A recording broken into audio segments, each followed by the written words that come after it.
Assalamualaikum warahmatullahi wabarakatuh. Alhamdulillah, wassalli ala rasulillah Muhammad ibn Abdillah.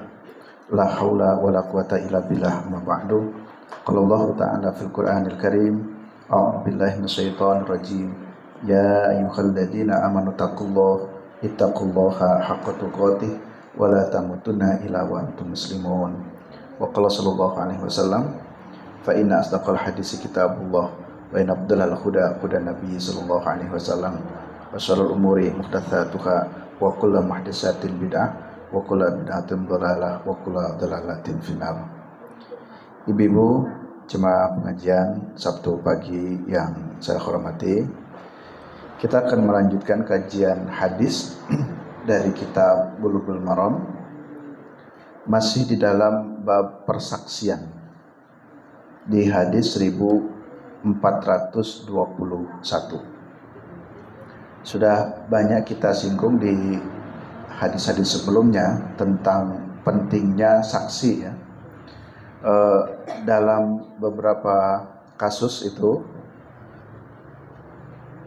dalam satu kasus yang mungkin membutuhkan saksi, maka ini menjadi penting untuk memperkuat keyakinan apakah seseorang itu salah ataukah benar, itu diperlukan saksi. Kalau cuman sekedar pribadi saja mungkin cukup dengan sumpah, demi Allah saya tidak. Tapi untuk yang terkait dengan orang lain itu perlu ada saksi. Sehingga Islam mengatur beberapa model saksi itu dalam perkara-perkara ibadah. Misalkan orang nikah itu sembunyi-sembunyi, tidak ada yang tahu, mungkin bisa-bisa saja. Tapi kesaksian itu tetap diperlukan. Kan nggak bisa mengatakan saya sudah nikah dengan dia, terus saksinya siapa? Karena kan ini menyangkut banyak orang. Istilah mohon maaf nikah siri, itu nikah siri itu ada dua sisi ya. Siri itu betul-betul siri tanpa sama sekali ada saksi, ini yang nggak boleh. Jadi pernikahan tanpa ada saksi ini nggak boleh. Tapi kalau siri dalam pengertian tidak rame-rame, tidak ada hajatannya, tapi seluruh unsur-unsur dalam rukun nikahnya terpenuhi, ijabnya ada, saksinya ada, walinya ada, itu secara istilah sah tidaknya dalam fikih ya bisa saja sah. Walaupun kalau dalam konteksnya hukum negara kita ya pernikahan yang sah itu kalau tercatat, itu kata kuncinya dalam kompilasi hukum Islam, itu pernikahan yang dianggap sah itu kalau tercatat dalam hukum yang diakui oleh negara.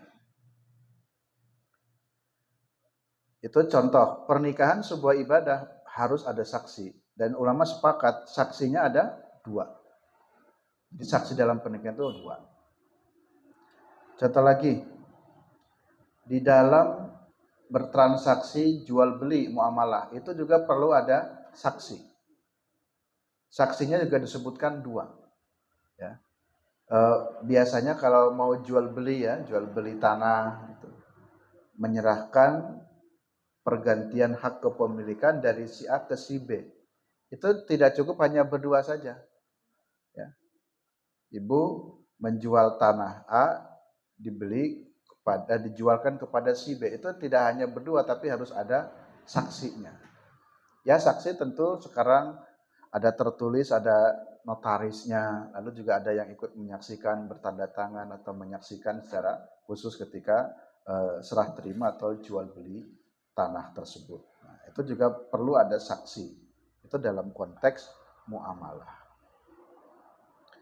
Nanti dalam konteks rumah tangga juga perlu ada saksi. Khususnya ketika terjadi kasus penuduhan berzina. Jadi kalau ada seorang dituduh berzina, ini hati-hati. Kalau tuduhan zina itu saksinya harus 4 orang. Ya, jadi saksinya harus 4 orang. Karena menuduh seseorang berzina itu kan berat hukumannya. Kalau tidak terbukti kan tercemarlah nama baiknya. Sehingga pengadilan atau hakim harus menghadirkan, ada enggak buktinya kalau kamu menuduh dia telah berzina itu, ada enggak? Harus hadirkan 4 orang saksi. Demikian pula dalam pengadilan-pengadilan hukum, pembuktian-pembuktian satu perkara hukum itu diperlukan saksi. Sehingga agama kita mengatur tentang persaksian. Nah, sekarang masuk kepada hadis 1421.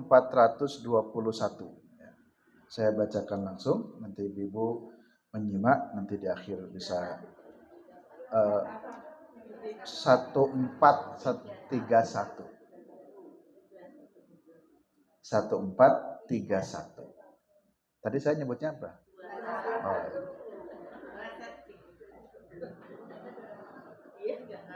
Salah lisan. 1431. An Umar bin Khattab radhiyallahu anhu.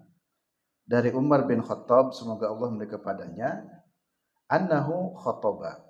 Beliau Umar bin Khattab itu pernah berkhutbah.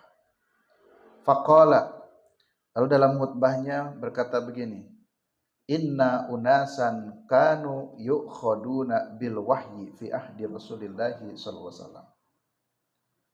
Bahwasanya dulu beberapa orang pada masa Rasulullah SAW, fi ahdi Rasulullah SAW, pada masa Rasulullah SAW, itu mereka yu'khadun itu dihukum dengan melalui perantara wahyu.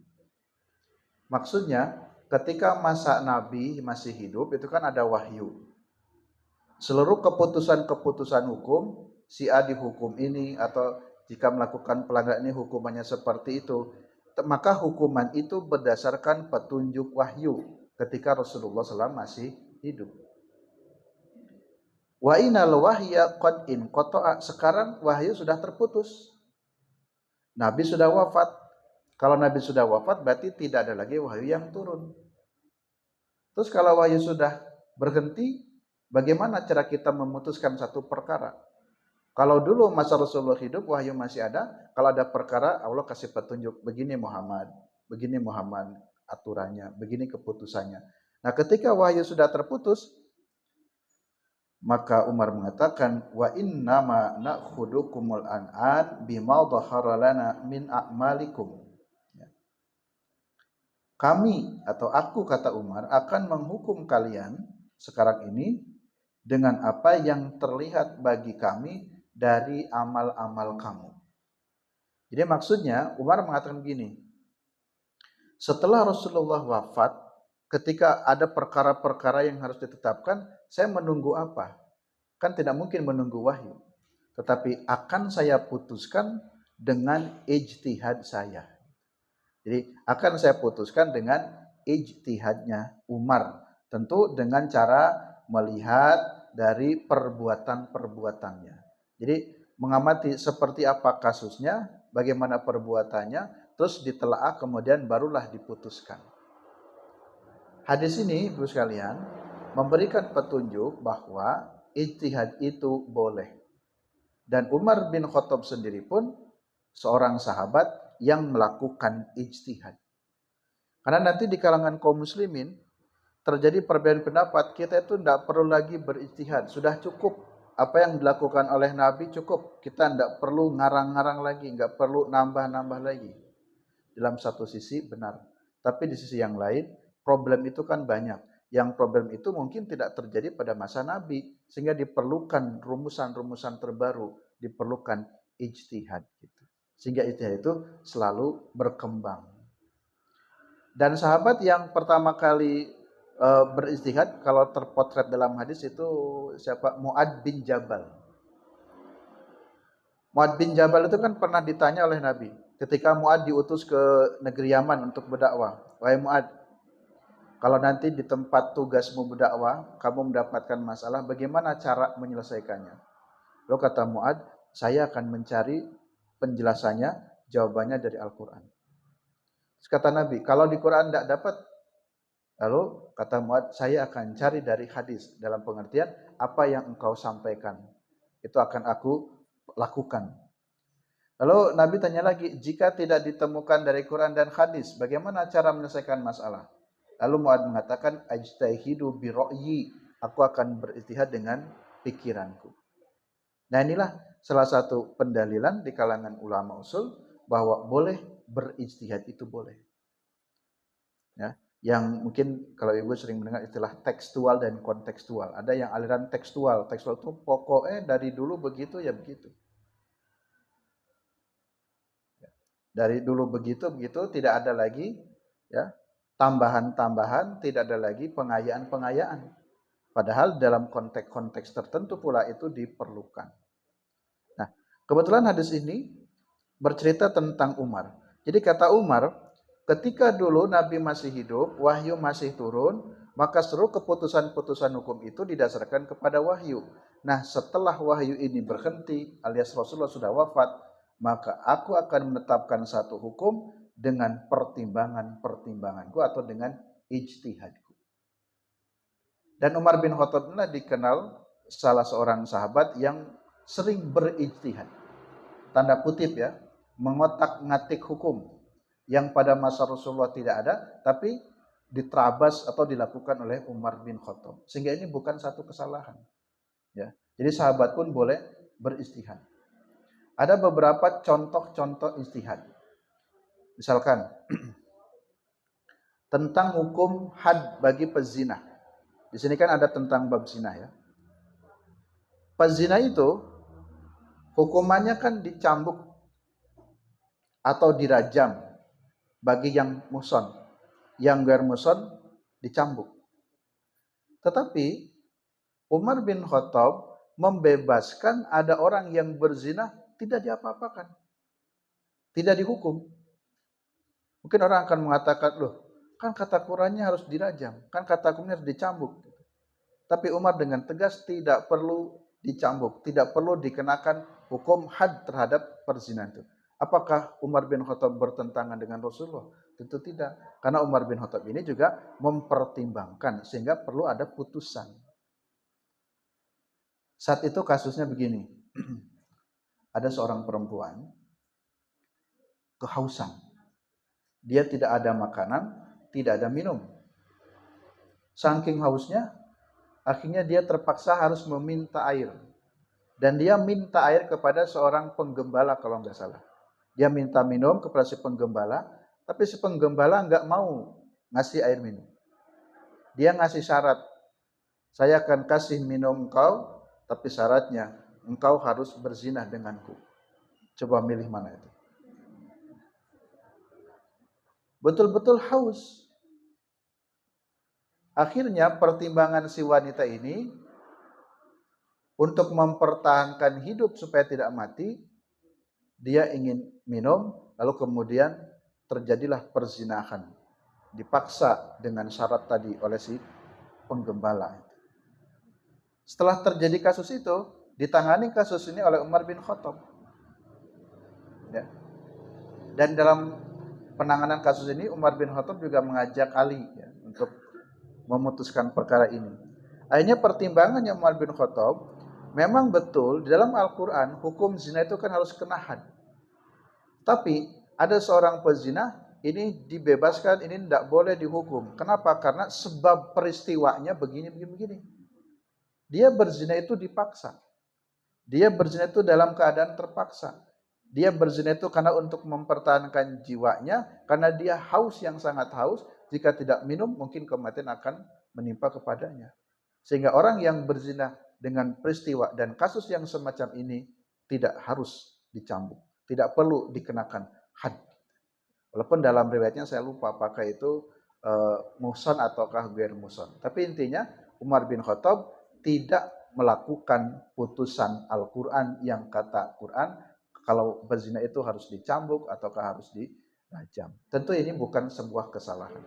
Ini ijtihad dari Umar bin Khattab. Contoh lagi, kalau Umar itu juga kaya ijtihadnya. Di dalam bab zakat ini contohnya. Pembagian zakat mal itu Kalau menurut surat At-Taubah ayat 60 ya innamas shadaqatu lil fuqara'i wal masakin dan seterusnya ada 8 asnaf. Salah satunya adalah orang yang mendapatkan zakat itu adalah wal muallafati qulubuhum. Mualaf. Mualaf itu orang yang baru masuk Islam, itu dapat zakat. Tapi ketika masa Umar ada seorang mualaf yang dia minta bagian zakatnya oleh Umar ditolak. Kamu tidak perlu dapat zakat. Saya tidak akan memberikan zakat kepada kamu. Kata dia, kan saya kan mualaf. Tapi Umar tetap tidak mau. Saya tidak mau memberikan zakat kepada engkau. Kisah singkatnya begini, dulu ada orang mualaf pada masa Abu Bakar. Karena mualaf dapat zakat akhirnya menjadi tanggungan pihak pemerintah istilahnya, kekhalifan Abu Bakar. Jadi mualaf ini selalu diberi zakat, kehidupannya ditanggung. Ketika Abu Bakar wafat, kekhalifan diganti oleh Umar, si dua orang ini yang mualaf ini minta haknya kepada Umar. Ya Umar, saya kan mualaf. Mualaf kan dapat zakat.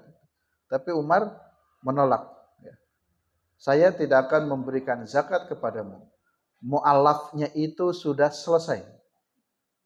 Jadi definisi mualaf itu harus jelas. Kamu ini sudah Islam. Kamu ini sudah kuat. Yang dimaksud mualaf yang mendapatkan zakat itulah mereka yang betul-betul dalam keadaan rapuh, khawatir keimanannya akan kembali lagi kepada kekafiran. Kamu sudah Islam, sudah kuat, sudah apa? Kenapa masih meminta zakat? Sehingga zakat tidak akan diberikan kepada engkau, walaupun engkau adalah mu'alaf. Karena dianggap oleh Umar, keyakinan Umar, dia ini memang benar mu'alaf, tadinya bukan Islam, tetapi mu'alaf yang sudah kuat. Ya secara ekonomi kuat, secara keislamannya juga sudah paham, sudah kuat, sehingga tidak perlu memberi zakat kepada mu'alaf. Ada batasannya. Iya, betul. Jadi tidak asal mu'alaf saja. Yang penting mu'alaf harus dibagi. Mohon maaf ya, kasus-kasus mu'alaf yang pura-pura kan banyak. Banyak pura-pura mu'alaf, kami terdolimi, kami diusir oleh orang rumah dan seterusnya. Bisa jadi ada yang benar, tapi juga bisa jadi banyak yang bohongnya. Dulu di sini di pondok ada seorang perempuan mu'alaf, ya. Bla bla bla dia bercerita dia masuk ke pesantren AAG, masuk ke pesantren ini, ke pesantren itu dan seterusnya. Karena saya punya kenalan dengan teman-teman Arimatea yang menangani kristenisasi itu tentang mu'alaf, lalu saya sampaikan karena ini sudah 2-3 hari. Akhirnya ternyata usut punya usut, si wanita ini seperti orang Cina itu, ternyata memang ini modus. Dia sering keliling pesantren-pesantren ngaku-ngaku mu'alaf. Ya tujuannya nanti minta bekal, minta tambahan biaya hidup karena kami bla bla bla bla bla bla. Di kemudian hari saya mendengar berita lagi di YouTube mu'alaf yang ini sudah ditangkap gitu, oleh kawan-kawan Arimatea itu. Nah, jadi dia mempergunakan kesempatan sebagai mu'alaf tapi untuk mencari kekayaan. Itu tidak bisa. Jadi Umar harus memperhatikan bahwa wa inna ma na'khudukumul al'an bima dhahara lana min a'malikum. Kami akan menghukumi kalian dengan sesuatu yang nampak dari perbuatan-perbuatan kalian. Tentu menurut pendapatnya Umar bin Khattab. Inilah contoh bahwa ijtihad itu ya boleh dilakukan sekalipun Nabi sudah tidak ada. Dan contoh-contoh lainnya banyak dilakukan oleh Umar bin Khattab dalam beristihad. Yang berikutnya, hadis 1432. An Abi Bakrata anin Nabiyyi sallallahu alaihi wasallam. Dari Abu Bakrah dari Nabi sallallahu alaihi wasallam annahu adda syahadat zur fi akbaril kabair. Ia menganggap bahwa persaksian syahadatuz zur, persaksian palsu itu termasuk akbarul kabair, jadi dosa yang besar. Jadi kesaksian palsu itu termasuk dosa yang besar. Nah, sini perhatikan, tadi di dalam perkara-perkara agama dibutuhkan adanya persaksian, harus ada saksi. Tetapi berhati-hati, saksi itu harus yang adil, harus yang jujur. Jangan saksi palsu. Itu bahasa lain, syahadatuz zur, kesaksian yang palsu. Siapa yang memberikan kesaksian palsu itu dosanya besar. Karena persaksian palsu itu anna adda syahadatuz zur fi akbaril kabair, itu termasuk sebesar-besarnya dosa. Jadi termasuk di antara deretan dosa-dosa besar itu adalah syahadatuz zur, kesaksian palsu.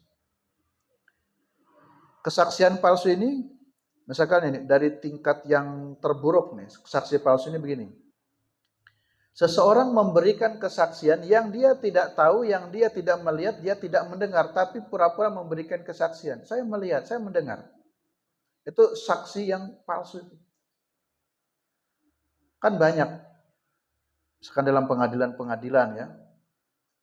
Padahal dia tidak tahu peristiwanya, dia tidak melihat, betul-betul sama sekali tidak tahu persoalan apapun tentang kasus ini, tapi dia tiba-tiba memberikan kesaksian, iya, saya melihat dengan kepala saya sendiri, 100 meter udah kelihatan tuh, dia itu lari sana, wajahnya tahu dia memang. Padahal sama sekali dia tidak tahu itu. Jika itu yang terjadi, wah ini dosa besar ini ya. Ini tingkatan yang terburuk dari kesaksian palsu itu, seseorang yang tidak mengetahui apa-apa, tapi mengatakan berkebalikannya. Dan ini sangat mungkin terjadi. Sehingga Rasulullah mengingatkan hati-hati bahwa kesaksian palsu itu termasuk dosa yang besar. Kan pengadilan untuk saling memenangkan ya, yang jahat ingin menang dalam pengadilan supaya nggak dihukum berat, maka dia pun mendatangkan saksi-saksi. Saksi kan bisa dibayar. Kamu nanti bilangnya begini. Kamu nanti bilangnya begitu. Itu terjadi, dibayar. Bagi orang yang takut atau yang butuh finansial, materi, sekali bersaksi dibayar 100 juta. Siapa yang nggak mau? Udah, saksi saja. Nanti saya kasih 100 juta. Tapi nanti kalau begini-gini Pak, saya yang bertanggung jawab. Saya akan membacking kamu. Sehingga kesaksian-kesaksian seperti ini mungkin saja terjadi. Sehingga ini diingatkan oleh agama, tidak boleh. Itu kesaksian yang palsu. Syahadatuz zur. Contoh yang kedua nih, kesaksian palsu ini begini. Kalau tadi yang pertama itu apa tadi? Dia tidak melihat, tidak mendengar, tidak mengetahui perkara itu tapi pura-pura tahu. Itu saksi yang palsu. Yang kedua, contohnya begini. Ada seseorang yang tahu itu keburukan, tahu itu pelakunya, tahu kejahatan itu, dia melihat langsung, menyaksikan dengan bukti yang cukup, tapi dia tidak mau mengungkapkan. Jadi ketika dijadikan saksi ya menyembunyikannya, tapi dia tahu kalau pelakunya itu, tapi kemudian dia tidak mau mengatakan yang sebenarnya. Itu pun termasuk syahadatuz zur. Itu kesaksian yang palsu. Ini yang lagi ramai kan apa itu? Akun Fufufafa ya. Nah, bisa dilacak, bisa diperjelas, benar enggak. Mungkin ada yang tahu benar tapi nggak mau mengatakan yang sebenarnya. Itu termasuk contoh kesaksian yang palsu.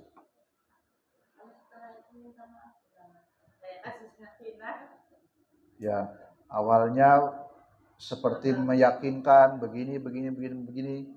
Padahal dia enggak. Setelah 8 tahun baru minta maaf. Ya, masih mending lah. Masih mau minta maaf daripada ada yang tetap mempertahankan kebohongannya. Karena mungkin berterus terang, jujur bahwa benar dulu saya mengatakan begitu, tapi kan dalam tekanan, dalam ancaman. Itu kita tidak bisa juga memungkiri seseorang dalam tekanan, ancaman, ada ketakutan, mungkin akan mengatakan yang tidak sebenarnya karena diinstruksikan oleh seseorang yang memberi tekanan ancaman itu. Itu juga kesaksian palsu. Karena tadi akibatnya kan ada orang yang terzalimi, ada orang yang dipenjara padahal dia bukan pelakunya umpamanya. Tapi di kemudian hari dia mengakui, ya bagus. Dia mengakui kesalahan masih lebih bagus daripada sama sekali tidak pernah mengakui kesalahannya. Mungkin kalau dalam hukum nanti disebutnya PK ya, Mbak In ya, jadi PK peninjauan kembali ya. Dia ada PK-nya, jadi peninjauan kembali kasus itu ya, dibuka kembali dan seterusnya. Baik, yang ketiga. An Ibni Abbasin, dari Ibnu Abbas, anan Nabiyya sallallahu alaihi wasallam qala li rajulin. Nabi sallallahu alaihi wasallam bertanya kepada seseorang, tara syamsa, apakah kamu melihat matahari? Qala, lalu si laki-laki itu menjawab, na'am, iya ya Rasul, saya melihat matahari. Ibu melihat matahari enggak? Enggak ya? Ada di dalam ruangan. Yang di luar melihat matahari. Lagi mendung mataharinya. Ini Nabi kenapa tiba-tiba tanya kepada seseorang sahabat, kamu lihat matahari enggak? Gitu. Si rajul jawab, na'am, iya ya Rasul, saya lihat matahari. Qala, lalu Nabi melanjutkan perkataannya, alam misliha fashhad auda. Jadilah saksi atas urusan yang seperti itu atau tinggalkanlah memberi saksi. Jadi Nabi cuma mengatakan itu. Di sini maknanya, saya mencoba memahami hadis ini, matahari itu kan jelas ya, bersinar. Sinar itu kan jelas, tidak remang-remang, tidak abu-abu. Kalau memang kamu tahu kasusnya itu, bersaksilah dengan sebenar-benarnya seperti terangnya matahari. Jangan dibuat abu-abu, dibulak belok. Dan jika memang tidak mau bersaksi, jangan bersaksi. Kalau kamu tidak tahu, jangan bersaksi. Walaupun disogok, diancam, di segala macam. Ya, itu prinsipnya begitu. Jadilah seperti matahari. Tapi kemarin Pak SBY bilang jangan sampai ada dua matahari ya. Jadi memang matahari itu ya jadi simbol juga ada dua matahari. Apa maksudnya? Jangan sampai ada dua matahari. Satu matahari mau tenggelam, satu matahari mau muncul, tapi yang tenggelam masih ingin tetap muncul umpamanya. Ya, ganti bulan. Jadi jangan sampai ada dua matahari, kembar istilahnya. Ya, jadi simbol matahari. Hadis berikutnya. Wa anhu, dan darinya, masih sumbernya dari Ibnu Abbas. Anna Rasulullah sallallahu alaihi wasallam qada biyaminin wa syahidin. Rasulullah SAW memutuskan satu perkara itu dengan sumpah dan kesaksian. Jadi putusan perkara itu dengan sumpah dan kesaksian. Jadi orang itu harus disumpah dulu. Saudara benar mau memberikan kesaksian dengan seadil-adilnya, sejujurnya, hanya akan mengatakan apa yang saudara tahu, lalu disumpah dulu. Walaupun prakteknya disumpah, tapi kan tetap saja orang yang buruk itu dia tetap mau bersumpah, tapi kan memberikan kesaksiannya palsu juga. Tapi prosedurnya tetap ditempuh. Maka kesaksian dan persumpahan itu sungguhnya tidak cukup. Tapi harus ada al-bayyinat, ada pembuktian. Nah nanti pembuktiannya di bab berikutnya. Ini bagi yang kerjanya di kejaksaan bagus baca hadis ini. Suruh pada ngaji nih ya teman-teman kejaksaan, teman-teman kepolisian. Jadi agama sudah mengatur itu. Jangan terlalu percaya dengan sumpah seseorang, dengan kesaksian yang dihadirkan. Saksi juga kan ada saksi, dan ada saksi apa lagi? Ahli ya. Nah, tapi saksi ahlinya dengan keahliannya bisa juga memalsukan lagi kesaksiannya. Jadi sudah double itu. Sudah saksi ahli yang palsu. Kalau yang biasa saksi tidak ahli yang palsu, ada lagi saksi ahli yang mungkin palsu, mungkin ya bisa jadi ada. Jadi jangan sampai begitu. Ya objektif saja seperti matahari, terang ya terang, jangan dibuat abu-abu. Kalau nggak tahu katakan tidak tahu. Kalau tahu ya sampaikan yang tahu itu. Jangan takut dengan ancaman lalu menutupi sesuatu yang sebenarnya dia tahu. Jadi perlu ada pembuktiannya. Dalam kasus-kasus hukum Islam, hudud itu ya, itu Rasulullah itu selalu ingin tanda kutip menghindari hukuman. Ada seorang perempuan tiba-tiba datang mengadu kepada Rasul, ya Rasul, tolong saya dicambuk atau dirajam. Saya telah berzina. Rasulullah mendengar berita itu tidak terlalu respect, enggak langsung benar saya cambuk, tidak. Benar kamu begitu. Benar ya Rasul. Sampai diulang-ulang, saya berzina, tolong saya rajam. Tapi Rasulullah itu tidak mau. Sampai diulang-ulang. Malah Rasulullah mengatakan, Abiki Junun, kamu ini gila apa ya? Kok tiba-tiba datang minta dicambuk atau minta dirajam? Di situ maknanya, Rasulullah tidak mudah percaya. Sekalipun orang itu memberikan kesaksian, ya Rasul benar saya ini telah berzina, tolong saya cambuk atau tolong saya rajam. Rasul itu nggak ingin percaya dulu, tidak ingin cepat percaya sebelum ada pembuktian. Benar nggak? Kan belum melakukan penelitian, belum apa, tiba-tiba minta dihukum. Kalau keliru hukumannya, jadi Rasulullah tidak ingin keliru. Jadi seperti itulah kehati-hatian Rasul. Misalkan lagi ada kasus ya, ada pengaduan dalam bab pencurian.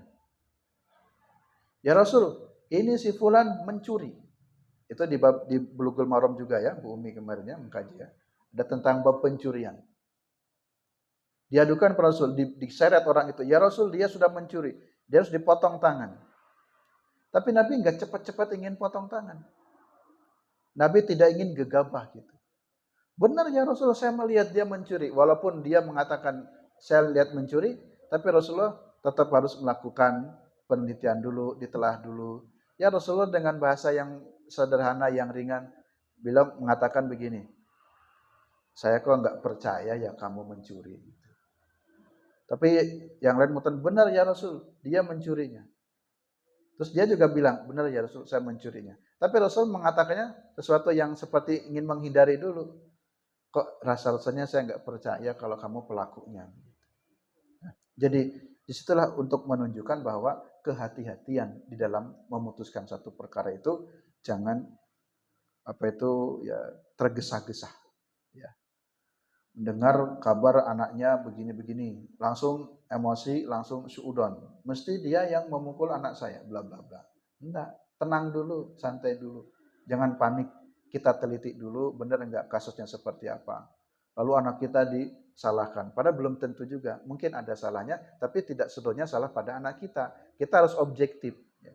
Walaupun dengan anak. Sebagaimana juga jangan berlebih-lebihan membela anak, padahal anak kita yang bersalah, tapi dibela mati-matian, ditutup-tutupi, umpamanya kasusnya.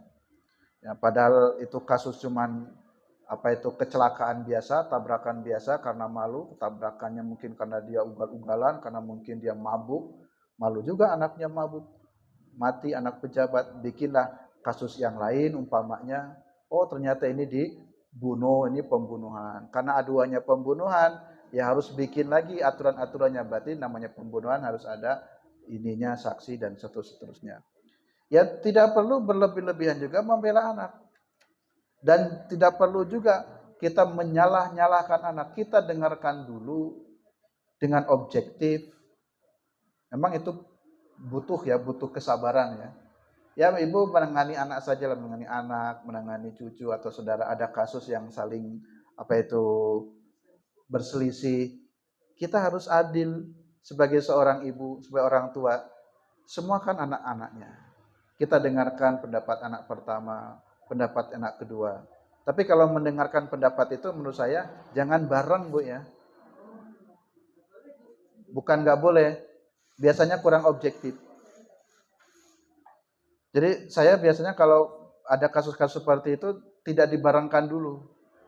nanti saya ketemu dengan si A, tak ajak ngobrol, ceritanya gimana. Nanti kan dia akan bercerita kan enak, los terbuka.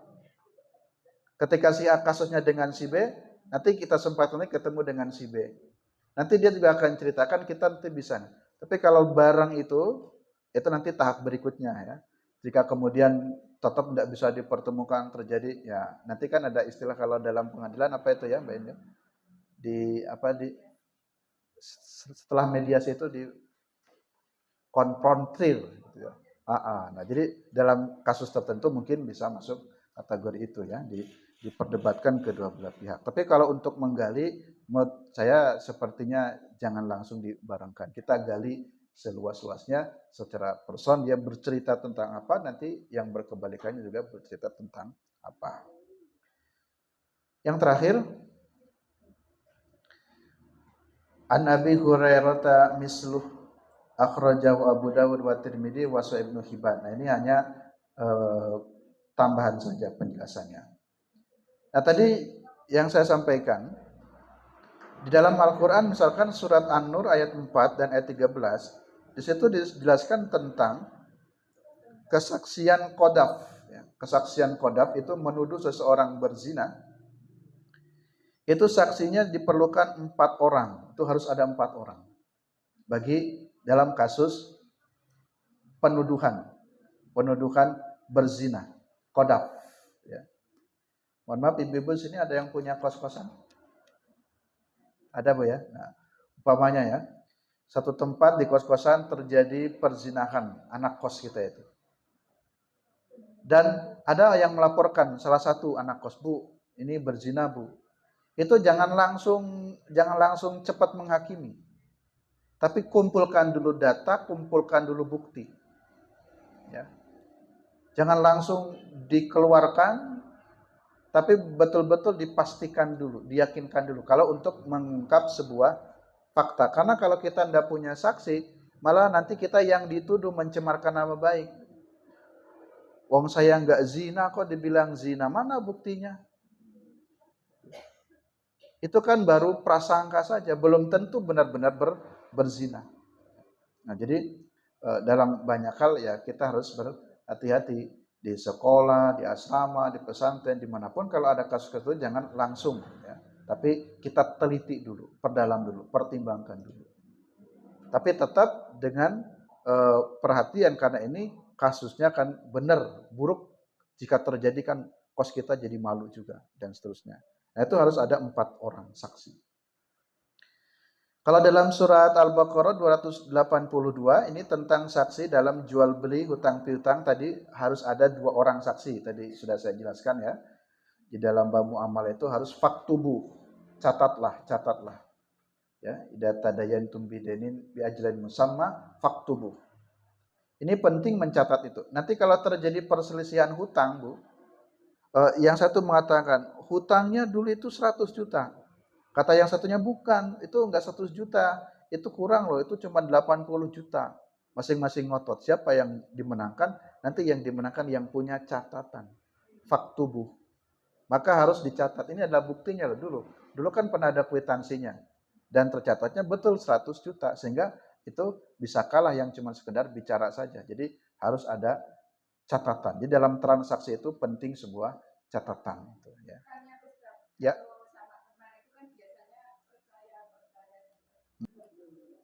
Demikian ibu-ibu jemaat sekalian yang rahmati Allah Subhanahu wa taala, kajian kita pada kesempatan hari ini menyelesaikan satu tema tentang persaksian dari kitab Bulughul Maram.